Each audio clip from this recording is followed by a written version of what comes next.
মাননীয় স্পিকার, সেখানে মার্কিন রাষ্ট্রদূত আরেকটি বিষয় আমাদের মনোযোগ আকর্ষণ করে বলেছেন যে দুই দেশের মধ্যে বাংলাদেশ থেকে যে পরিমাণ পণ্য আমরা রপ্তানি করি, আমেরিকা থেকে সে পরিমাণ পণ্য আমরা আমদানি করি না, এবং যে কারণে একটা বাণিজ্য ঘাটতি তৈরি হয়েছে বিরাট, এবং এই বাণিজ্য ঘাটতি পূরণের লক্ষ্যে বাণিজ্য চুক্তি হয়েছে। কিন্তু মাননীয় স্পিকার, আমরা জানি যে 12ই ফেব্রুয়ারি আমাদের জাতীয় নির্বাচনের ঠিক 3 দিন আগে 9ই ফেব্রুয়ারি এই চুক্তিটি স্বাক্ষরিত হয়, এবং তখন বাংলাদেশের যারা সুশীল সমাজ আছেন, থিঙ্ক ট্যাঙ্ক আছেন, তারা বারবার বলেছেন যে একটি অনির্বাচিত সরকার এই ধরনের চুক্তি স্বাক্ষর করতে পারে না, এবং এই চুক্তিতে অনেকগুলো ক্লজ আছে যেটা বাংলাদেশের স্বার্থ বিরোধী।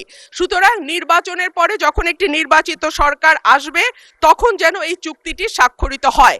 কিন্তু আনফরচুনেটলি আমরা দেখলাম যে না, অন্তর্বর্তীকালীন সরকার শুনলো না, এবং 9ই ফেব্রুয়ারি এই চুক্তিটি স্বাক্ষরিত হয়। মাননীয় স্পিকার, এই চুক্তির শর্ত অনুযায়ী প্রতিযোগিতামূলক মাননীয় সদস্য, আমার মাননীয় বক্তব্য শুনুন। এটি কোনো পয়েন্ট অফ অর্ডার হলো না। 301 বিধিতে আপনি পড়লে দেখতে পাবেন যে পয়েন্ট অফ অর্ডার সংসদে চলমান বিষয়ের উপরে হতে হয়, কিংবা সংসদ কাজে শৃঙ্খলা রক্ষার জন্য হতে হয়। আপনি একটি নতুন প্রশ্ন উত্থাপন করেছেন, আপনি নোটিশ দেন, এটি বিবেচনা করে দেখা হবে। ধন্যবাদ। মাননীয় স্পিকার, একটা মিনিট। মাননীয় স্পিকার, এই চুক্তিটি 60 দিনের মধ্যে যদি সরকার চায় তারা এটিকে বাতিল করতে পারে, এবং চুক্তিটি সংসদে আনা হোক। এটি পয়েন্ট অফ অর্ডার হিসেবে গ্রহণ করতে পারছি না বলে দুঃখিত।